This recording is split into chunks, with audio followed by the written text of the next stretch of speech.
In today's video, I'm going to be interviewing a 7-figure Shopify expert, one of my good friends called Yash, and we're going to be going over how he was able to generate $400,000 with one of his stores, and we're going to be going into absolutely everything: PayPal holds, managing cash flow, how he was able to scale to 16K a day within 8 days. We're going to be covering absolutely everything that you guys are wanting to know, things like ad account bans. Everything's going to be covered, guys, so grab your pen, grab your laptop, because you guys are going to really enjoy this one. Hey guys, welcome to the channel. My name's Camille Sala, owner and founder of E-commerce agency, an agency that's going to give you all the information about your e-commerce stores, whether it be on Shopify, WooCommerce, whatever. We're here to bring you absolute value bombs. So guys, you are going to enjoy this interview, you are going to learn a lot from it, so make sure you stay here and watch till the end.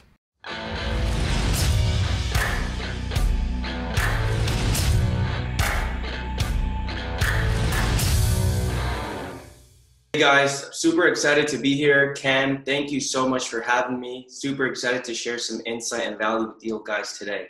No worries. So let's get straight into what the people have come here today to see, which is how was you able to generate $400,000 in revenue? So before we actually get onto that, how much of it was actually profit? Because I know a lot of these guys are going to be like, look, sounds good, but how much of it did you actually take home after tax and all those expenses and whatnot? Yeah, absolutely. So profit was about 18.5% from that 400K in revenue. So that's not bad, dude. So that's really good. And how long did it take to make that $400,000 in revenue? How many days? How many months? Absolutely. So I started this store actually the end of July, July 24th in specific. And along the way, after the first month of scaling, we were actually able to scale pretty quickly.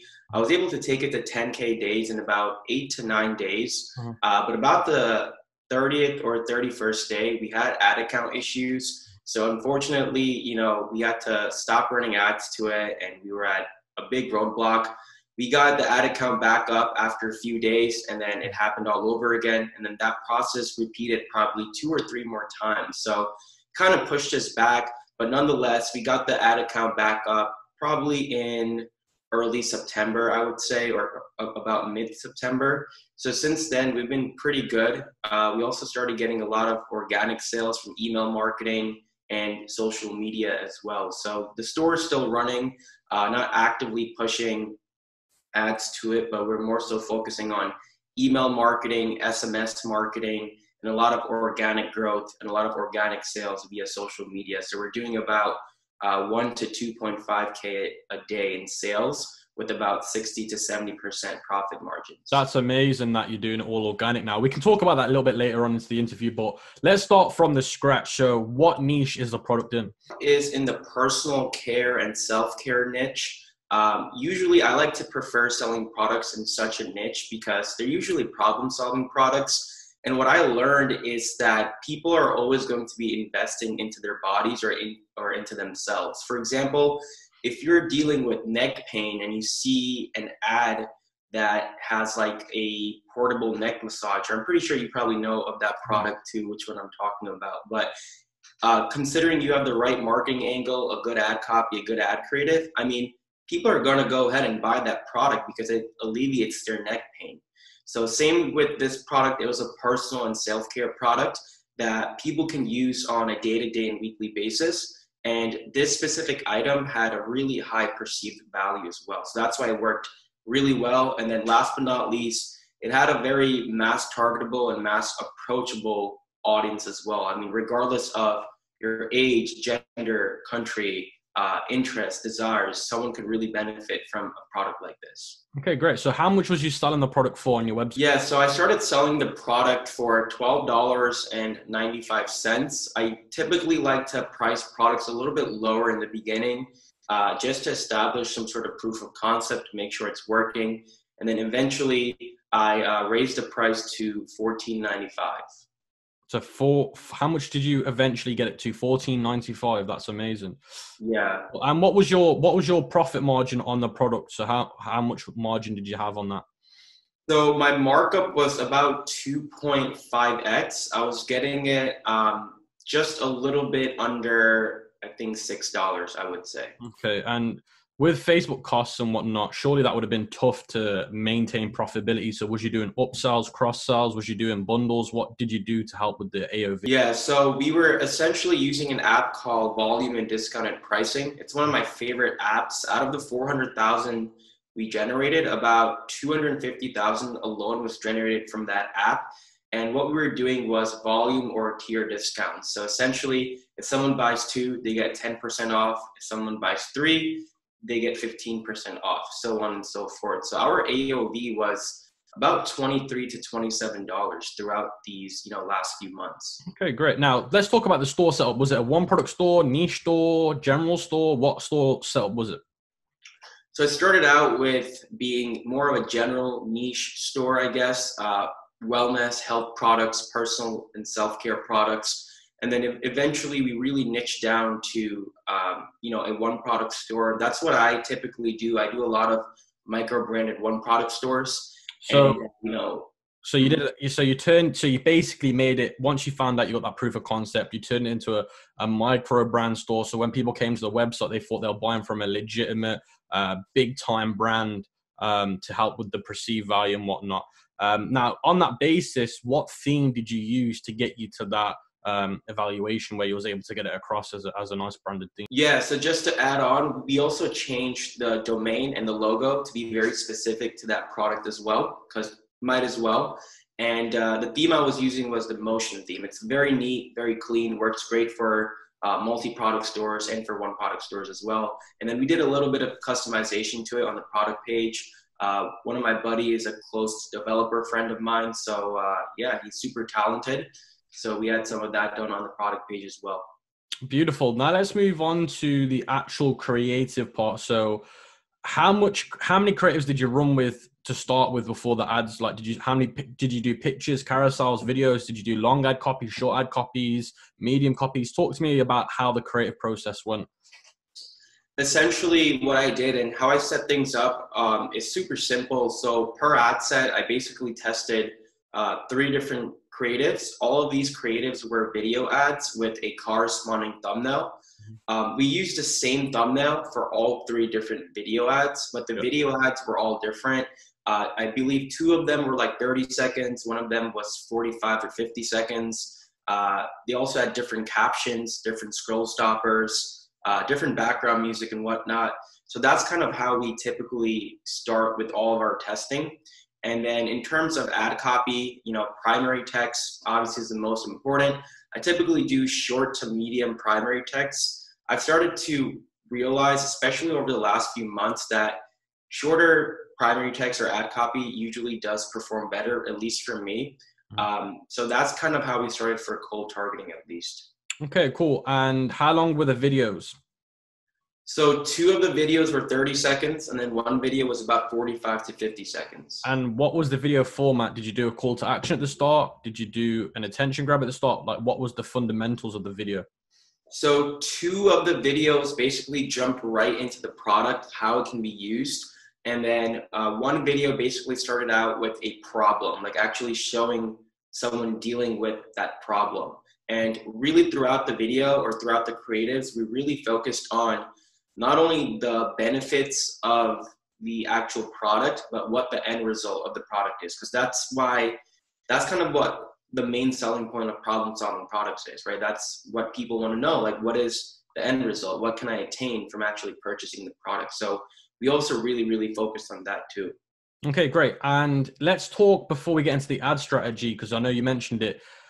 What ad account issues did you occur? How did you get around them? And what are your best tips for dealing with potential ad account issues and whatnot? Yeah, so with this store, I mean, it was a really, really, really good turnout. As you can tell, we scaled really quickly to 10K days in less than about probably 7 or 8 days, like I said. But with ad account issues, the first issue we encountered right away was just too many ads getting rejected. To me, it wasn't too many. It was probably about 10 or 15 ads, which I think is normal sometimes. But I think that just built up bad history throughout the ad account, even though the ad account was pretty aged and seasoned. And that's the first reason why the ad account got disabled. Afterwards, we got it back. Well, how we got it back was we requested review. And I also have a lead marketing expert through Facebook. He's kind of been like my Facebook rep over the past year and a half. So I was able to fortunately reach out to him. He was able to convey to his higher team members, and they got the ad account back from me. And I probably got it back in about a day or two. The second and third time, it was probably during the elections or very close to the presidential elections here in the US. That's where I live. And things were just absolutely chaotic. I'm not sure if you've experienced with any of that, but I know a lot of people in the space who are dealing with ad account bans and stuff like that randomly. So honestly, like the second and third and fourth time, I don't know what it really was, but we essentially followed the same process. I know like the third time our business manager got banned, our page got banned, and also our ad account got banned. So what we had to do was we had to use another Facebook profile. Luckily, we backed up the pixel through an app called Trackify. So we used another profile. We used a VPN or a multi-login just to kind of be safe. We changed up the domain. We changed up the actual page on Facebook and Instagram. And we also changed up the payment methods as well. That's what we did. And since then, we've been having no issues. I mean, right now we're doing a lot of organic stuff, but I think after that we ran ads for about a month and a half, and we really had no issues. So that's kind of how we got around with it. And just some preventive measures to really take is really go through like Facebook's ad policies. It's available for free online. I suggest like don't be lazy and actually go through them. I know they're a little bit long and tedious to read, but you'll really have an ideal understanding of what Facebook is looking for and what they don't like. Because half of the time, like it's just an automated system flagging your ads for your ad account. So, just kind of having good account standing with Facebook, making your payments on time, having as many ads rejected as possible. Just those little things like that, maintaining a good page feedback score, having good customer service, product quality, which kind of goes into page feedback score. All that stuff really, I guess, accumulates over time. And just kind of go through those policies. Because after I actually went through the policies, there were a lot of things I was missing out. And, it did make a lot of sense to me. So, yeah. All right, beautiful. So let's now move on to your ad strategy, campaign strategy, scaling strategy, more importantly, because you was able to scale to 10K a day very fast. So how did you actually do that? We were actually able to scale just with interests about 4 to 5K a day. We only started like lookalikes and retargeting probably afterwards. So initially, what I did was I do a lot of CBO. So I personally had a CBO campaign at $100 a day with 10 ad sets. I believe we were doing the big 5 and also some top tier European countries. Yep. Automatic placements, and then with the 3 creatives per ad set. So that's how we were doing it. Most of these ad sets had single interests. We look for audience sizes between 5 to 70, 5 to 100 million typically. So with the CBO, I mean, the first 3 or 4 days, we had like a 4.5 ROAS, and we had like 7 or 8 ad sets out of the 10 that were profitable. So what we did was we just kept increasing the budget of that initial CBO campaign while cutting out the bad creatives, the bad ad sets and whatnot. We also do a lot of duplication. So we also took the best performing ad sets in that first CBO and then put them into its own separate CBO as well. After about the first few days, we did a lot of breakdowns. We were breaking down each interest or each ad set by age, gender, country, placement, platform, device. Another cool strategy that we also do is, let's say from a 5 ad set campaign that you have, 2 ad sets are performing really well in terms of ROAS and sales. We'll also duplicate each ad set 5 times each into its own CBO campaign. So let's say you have dog and cat, and then the other 3 are performing all right, but dog and cat have been giving you a really high ROAS. We'll basically duplicate dog 5 times and then cat 5 times into its own CBO campaign at $100 a day. So we also did like a lot of kind of vertical and horizontal scaling at the same time, more so like a hybrid approach, if you can really say. Something else I also did, and this works really well if you have some data on your pixel already, is I'll have a CBO campaign with 3 ad sets, and each of those 3 ad sets will be only targeting the United States, and they'll all be open, no targeting, meaning they'll have no interest, they'll be complete broad, and that's what I like to call broad targeting. So that also worked really well. And then once it picks up some momentum after you're spending like $400 to $500 a day, it just performs incredibly well. I think that campaign itself, the broad targeting one, was spending $2,500 a day at its peak. So oh, wow. That also worked really well. And then eventually, I started to get into lookalikes. I'll usually do like 75%, 95%, 10-second video watchers, website visitors, page views, view content. I'll get that all out the way. I usually test those lookalikes in an ABO campaign at about $7 or $10 a day. And then eventually we were able to do more of those hotter audiences that had more profitability, add to cart, initiate checkout, add payment info, and purchases. So we kind of worked our way up gradually. And then I remember we still had a few campaigns with interest going on too, that were running at like anywhere from $1,000 to $2,500 a day. Okay, so let's dive a little bit deeper into how you manage the ad set. So what rules were you following to turn things off? What rules were you following to duplicate things? If you can give us more precise numbers on how you manage that, that'd be great. The main 2 metrics I was looking at was cost per purchase and ROAS. I think ROAS is the most important metric at the end of the day. Like, how much money are you getting out compared to how much money you're putting in, right? You want your ads to be profitable. So I know my cost per purchase, my ideal cost per purchase was under $9 or $10. So that's what I was looking at. And I think my break-even point ROAS was like a 1.6 or 1.58, around the 1.5, 1.6 range. So I typically look at my ads in days of 2, 3, and 4. I never judge just based on one day because, with Facebook, or let alone with any other paid marketing platform, there's going to be inconsistencies. The algorithm is always changing. The quality of traffic you're getting shown to your ads is always changing as well. So I would basically look at it in days of 2, 3, and 4. And if something didn't really meet my mark on all 3 days, I would cut that out in terms of ROAS or cost per purchase. If it was profitable or close to break even, in a 2-day period, a 3-day period, but not a 4-day period, then I would maybe give that ad set 24 more hours to see how it would perform. And then the next day I would take a look at it again in a 2-day, 3-day, and 4-day period, and then follow the same process. Right. So that basically went with any ad set.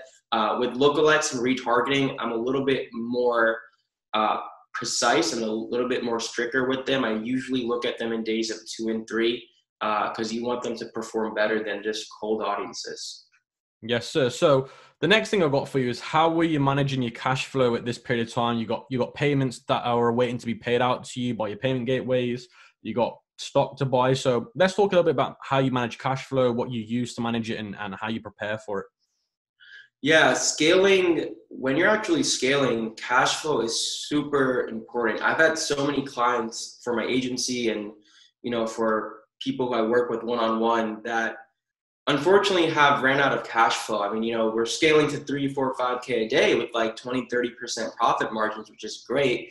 But like Cam said, like, cash flow is so important and a lot of people can't really manage it. So luckily I've been in the space for about 3.5 years now. So, I do have some capital saved up. I also have cash flow from other income sources. I also run and operate an agency. I do a little bit of consulting.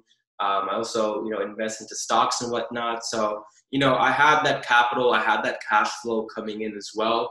I know one thing that people usually do is that they scale too fast and then they can't either keep up with cash flow or with inventory or with both. And that's not the place you want to be at. I know PayPal was holding a lot of money from me. They still are holding about like $35,000, $40,000 from me, which is super unfortunate. But like I said, I luckily have the cash flow to kind of keep funding and keep scaling the business. We were able to scale to about 15 to $16,000 days. We're planning to scale till about 25 to 35K days for Black Friday, Cyber Monday. But we kind of started to focus and shift our attention to another store. So we basically just kind of grew to organic sales for this store. But I know when we were scaling to about 7 to 8K days, PayPal started holding every single transaction from me. They initially held 20% of each transaction, and then eventually it was, the full payment. So it was a super sucky situation to be.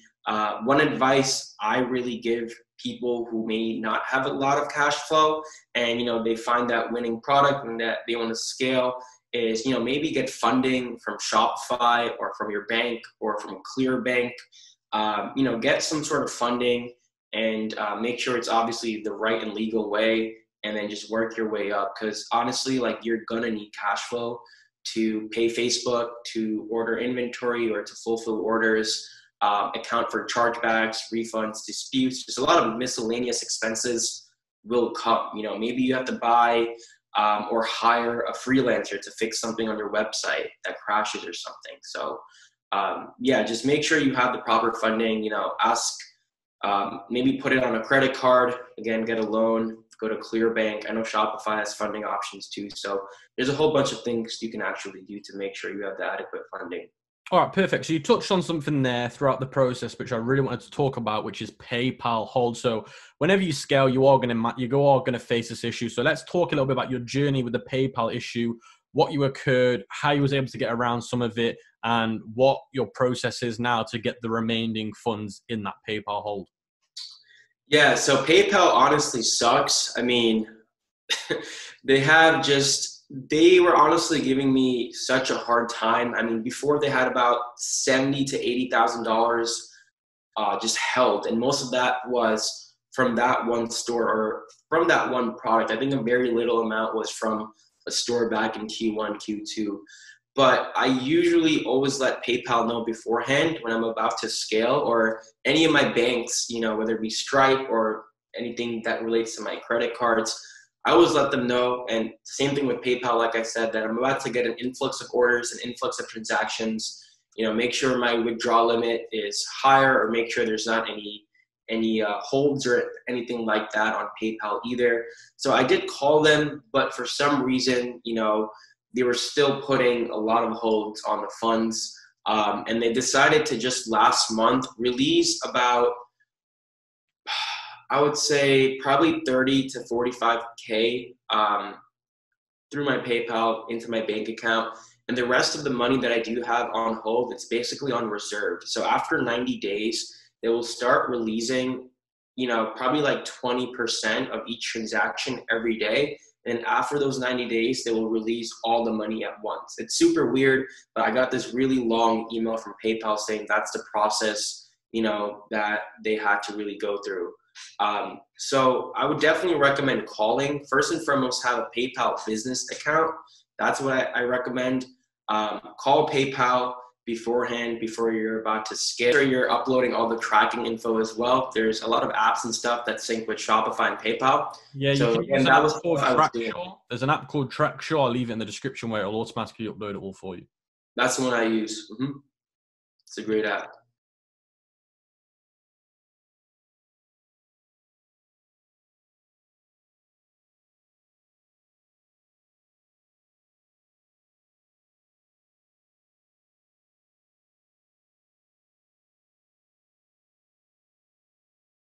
It's one of those things with PayPal where they'll either leave you alone or they'll just come for you. And if they come for you, they typically put you through the same process that you put yourself through. So one thing to bear in mind is if you are using PayPal, just be aware that there's a chance, a very high chance that you are going to have these issues. And don't get worried that, you're never going to get your money. You will get your money at some point, but it can take a little bit of time. So I appreciate you going over that, because not many people talk about that in such depth. So let's move on to now going over the organic process. So normally what people don't realize is when you're done running ads for a store because you just feel like they're not as profitable anymore, you then have built something called an asset where you've got emails, you've got SMS lists. you've got some social presence on your Instagram, your Facebook. So then you can actually leverage that. And a lot of people don't realize once you've spent a lot of money on ads, you've built those assets up, you can then just do organic ways of sales, because at the end of the day, you don't want to get rid of that store straight away. You want to try and squeeze as much out of it as you can.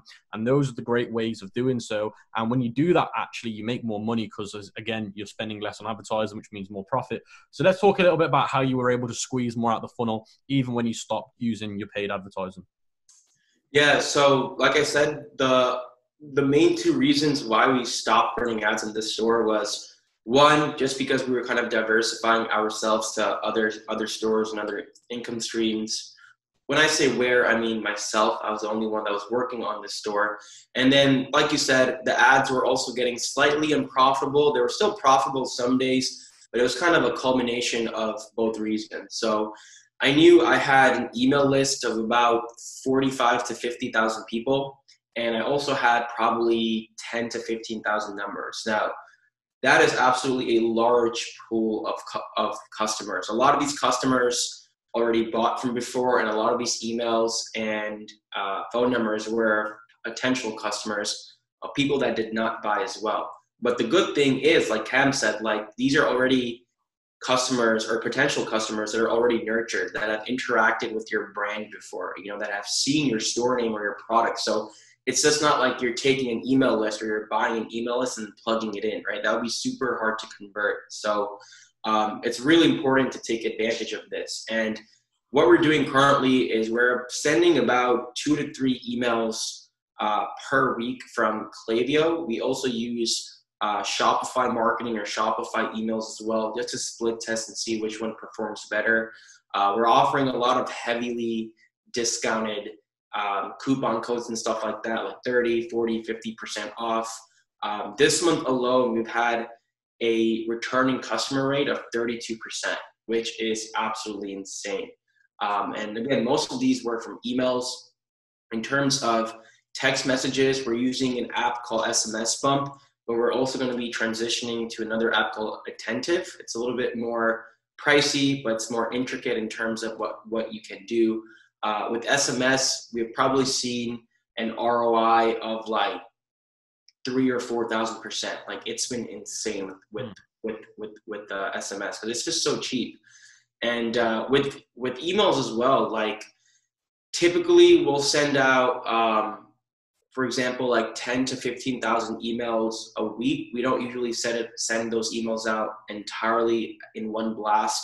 And out of those 10 to 15,000 emails for that entire week, we'll have like a 7 or 8% conversion rate. So if you do the math, those should really tell you the number. So yeah, I mean, these email lists and these phone numbers are absolutely amazing assets. And it's all about how you're utilizing your assets and your resources, right? How much you're really squeezing out of them. I mean, 1.5 to 2.5K a day is how much we're doing right now. And we're doing about anywhere from 50 to 70% profit margins, which is really good, considering I probably spend an hour or two a week sending these emails out. Well, there you go, guys. You just heard there. Once you've built that asset and you spent a lot of money in ads and you've got the customer base, and as long as you're pushing the funnel correctly, you're left with a great amount of money. And also some of the things you can do is once you've squeezed the funnel completely, you can just go on Shopify Exchange, sell the store for $10,000 to $50,000. And there you go. You've made even more money. But Yash, I appreciate all the value bombs that you dropped today. There were some great things that other experts that have come on the channel haven't even talked about before. So dude, really do appreciate you. So that brings us to the end of the interview, and I'll be leaving Yash's YouTube channel link in the description. And I hope you guys have learned something from this 7-figure expert interview. And let me know in the comment section below who you want to see next on the YouTube channel in the e-commerce space.